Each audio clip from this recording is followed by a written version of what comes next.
Because here's the mistake that I think most people make is they're chasing the almighty dollar. Entrepreneurship is hard and it's not for everybody. I will not start a new company. I'll buy a company. I'll go buy a business. But I know I'm capable. Sometimes I just need that reminder. If you're not suffering from imposter syndrome, you're not trying hard enough. You're not aiming high.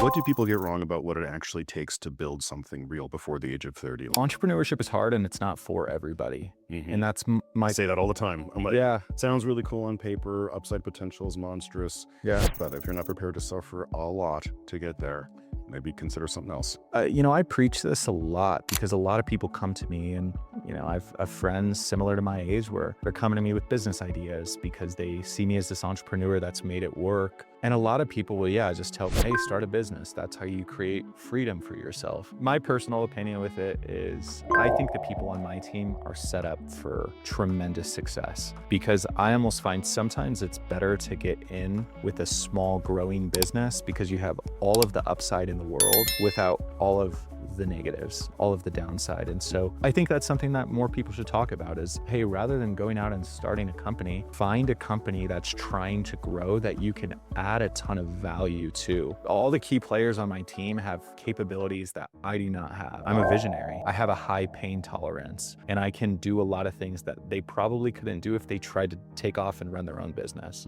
I'll tell you from my perspective, when I sell my company, which will be in probably a couple, 3-4 years, I will not start a new company. I'll buy a company. I'll go buy a business. Why would I go through the headache of having to build something from the ground up and deal with the challenges and deal with the stress and deal with the unpredictability and the uncertainty? Why would I deal with any of that when I can just go buy a company that's already crushing it and doing really well? And you can buy a company now for typically 5%, something that's already operational, already profitable, already proven. Yeah.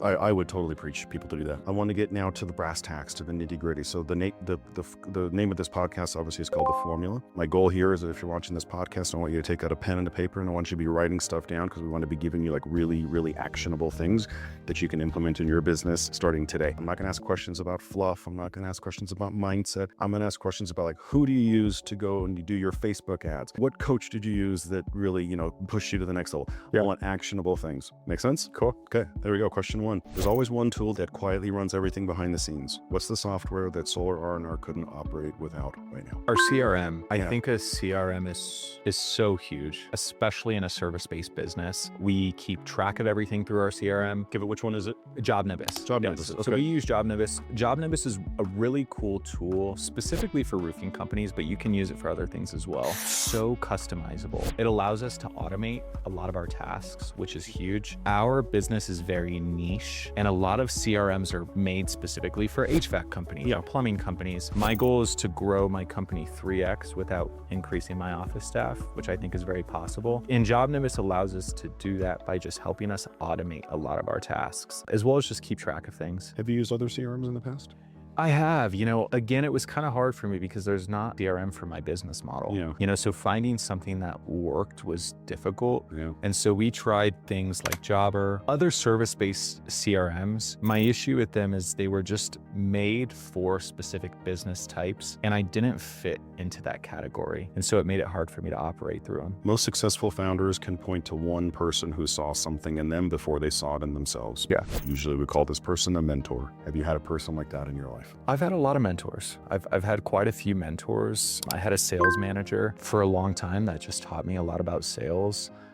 Let's give a shout out to your sales manager. Yeah, Sydney Adams. Okay. He was awesome, taught me a lot. I don't know if this is basic, but my mom just has really been a huge, just believed in me. Regardless of me doing horrible in school, I think she just saw that there was a lot of potential in me and she's really believed in me. And so that was tremendous for me growing up. And then now, why we have moms. Yeah. And now my wife, I have a lot of hard days and sometimes you just need reminders of why you do what you do, that you're capable. A lot of times I feel like as an entrepreneur, you have imposter syndrome, especially as a young entrepreneur. I do business with guys in their 40s, 50s, 60s that maybe have a lot more business knowledge than I do, but I know I'm capable. Sometimes I just need that reminder, that refresher. You brought up imposter syndrome and I filmed a podcast yesterday with a guy named Simon Crawford Welch. Great guy, known him for 20 years, incredibly successful. He's already sold multiple companies. He's 63 years old. He's been around the block. One of the most intelligent business guys I know. He's got a PhD in economics, so definitely bright guy. And he himself admitted, he's like, I've suffered from imposter syndrome my whole life. And I looked at him and I go, well, that's a necessity. That's a requirement in order to break through in business. If you're not suffering from imposter syndrome, you're not trying hard enough. You're not aiming high enough. It's another way of saying I'm aiming for higher goals. I know I probably won't accomplish on day number one. I'll probably have to stumble a few times until I get there. It's just a fancy way of saying that I aim really high, way above my own weight class, but I'll figure it out. That's all imposter syndrome is. So you can just relabel it. Just relabel it to something else. What's the difference when you go and interview for a job that you're not really qualified for, but you put it on your resume that you are? That's imposter syndrome. But everyone would encourage you to do it. Yeah. Every smart, intelligent person would be like, yeah, go apply for that job. Yeah. Even if You'll figure it out. You'll figure it out. Yeah. How's that any different than imposter syndrome? It's true. I've suffered from the same then I realized one day, I'm like, oh, wait a minute, that's the nature of aiming high. I just relabeled to something else. First few hires can make or break a company. Who were your first hires and why? Yeah, so my first hire was my operations manager, Jen. Interesting. I thought for sure you're going to say sales guy. Yeah. This sales guy, that sales guy. I thought 90 there's no way he's not going to say sales guy. Yeah. Fascinating that you said an operations person. Yeah. What a very unique and refreshing, intelligent answer. Sales was actually my most recent hire. I waited a long time to get I'm gonna sales. spit my water up. It's crazy. Wow, you're very unique. Okay. Yeah.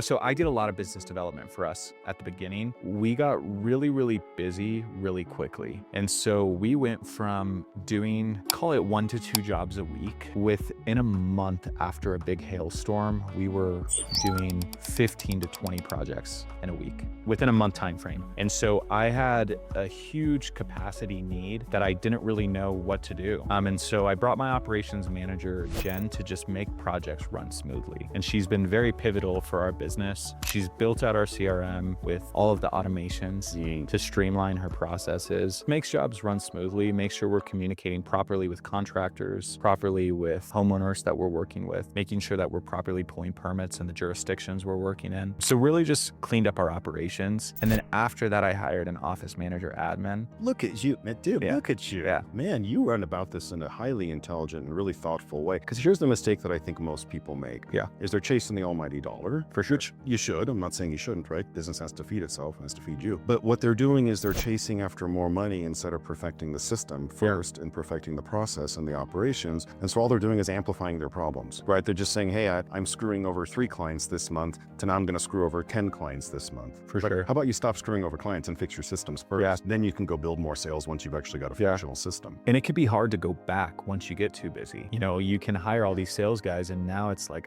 we just got to try to make it work Now because that operations person, you don't have the time to go Come back. work. We've got all these other things to worry about. So yeah, I spent the first, I would call it 2.5 years of my business doing minimal to no sales. And all I was doing was building a reputation, doing a really, really good job, getting a lot of referrals and getting good Google reviews. And I think that just naturally, organically brought business through the door. This is truly the first year I just hired 2 business development guys that are going to be getting us a lot more business through the door. But I waited to do that until we had the proper systems in place, till we had a really, really good reputation. And now it's going to be easy for these guys to go out and sell new business because we've got a really good company. yeah. Oh, I love that. Yeah. I love how you. Yeah.